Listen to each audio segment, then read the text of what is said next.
I am here today to show you this really cool technique that I found on internet, and I just want to share because it's just so fun. What you need for this is you need some silk. I got this from a store called Multifilla. It is in Balakong. They have a website too, so you can check it out, multifilla.com. So I got this Habotai silk. I hope I pronounced it right. It is 39 ringgit a meter. I know it's a lot, but you can probably get 3 scarves from a meter of fabric. You need some alcohol, Sharpie markers. You also need a spray bottle. This is recycled. I got this, used to be my hairspray, turned it into a spray bottle. It's got alcohol in it. You also have like a dropper bottle thing to make patterns. I applied some of the techniques I know from learning previous workshops and things. So I did some tie-dye, and for some tie-dye you need some beads or pebbles or whatever that you can find, rubber bands, and it's really simple when you do tie-dye. You just tie it around, take the rubber band, go over it, make sure it's fairly secure, tight, don't be loose about it.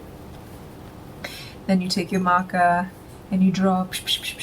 You can either do the whole thing in the same color, or you can do color and another color down here, and then you paint the body, and you do this for the rest of the plate, the rest of the fabric, right?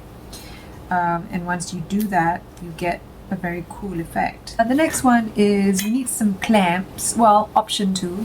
And again, this is because there's the shibori technique. Now I know a lot of you like Japanese shibori and you like the angular crisscross or lines that you can achieve using the indigo dye, right? It's a technique from Japan and it's called shibori. And what you do is you take your fabric, you fold it again, and then you fold it this way and you fold it again, right? Until you get to a point where, like that.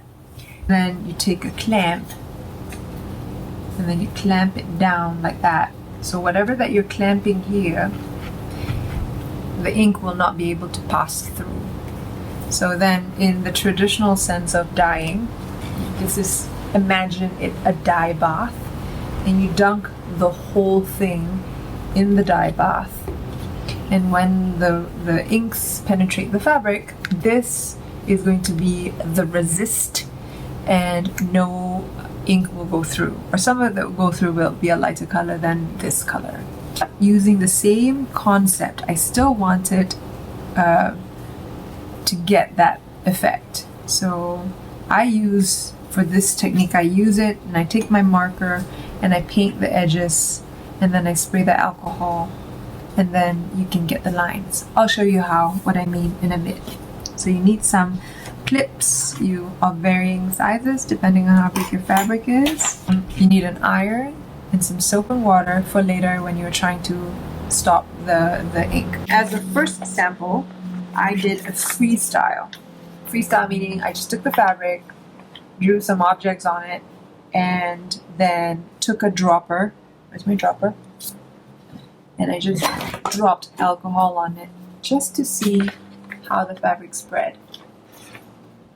So the fabric spreads, and I love this effect, the dropper effect, because you'll get these circles. So now you know how to make circles. After that, I thought, okay, so if I can get that effect, can I get the tie-dye effect? Because I really was concerned if I could get a tie-dye effect. And you can get a tie-dye effect. Again, it was like that bead and the rubber band thing. So I did black and red, and then this is just to see it gritty. And then on the bottom here, I just did chevron pattern and put alcohol on it just to let it seep through. So you can actually see this as a potential scarf. What about basic shibori folding and to create the lines? And you can. How cool is that? With this one, I folded my fabric in half, and then after that I folded it like a fan, right? And once it gets to that point, you take a clamp and you clamp it down for the sake of demonstration. clamp it down, and then you paint the edges, and then you let the alcohol evaporate, and then when you open it, you should then essentially get this. So then I thought, let's mix it together. So I did tie-dye plus some shibori folding, and this is the result. I'm very happy with it. It's really your imagination, and this time I folded it and did this 3 times, folding, and then I added these as accents on the side.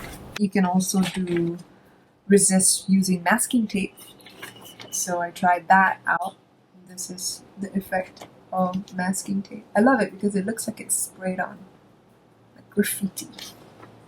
Really cool.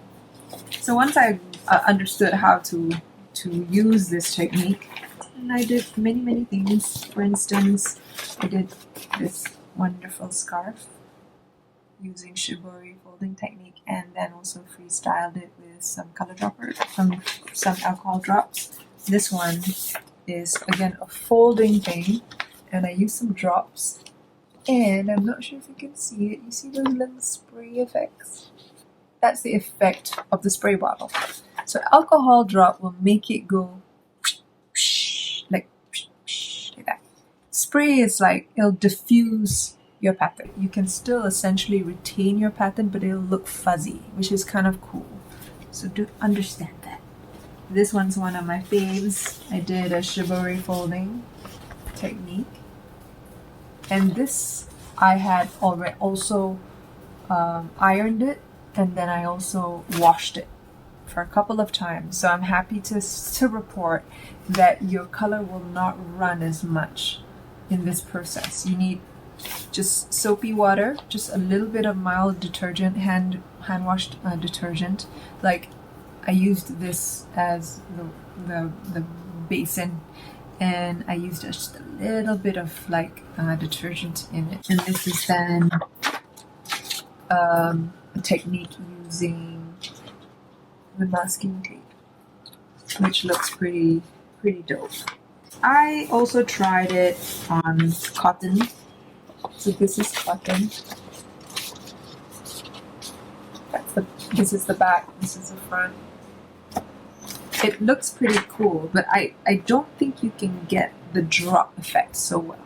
So you can do so many things with this technique. I am very happy. So just as I'm sharing with you, maybe in the future, if you do get around to doing this, you can also share the stuff that you've done with this technique.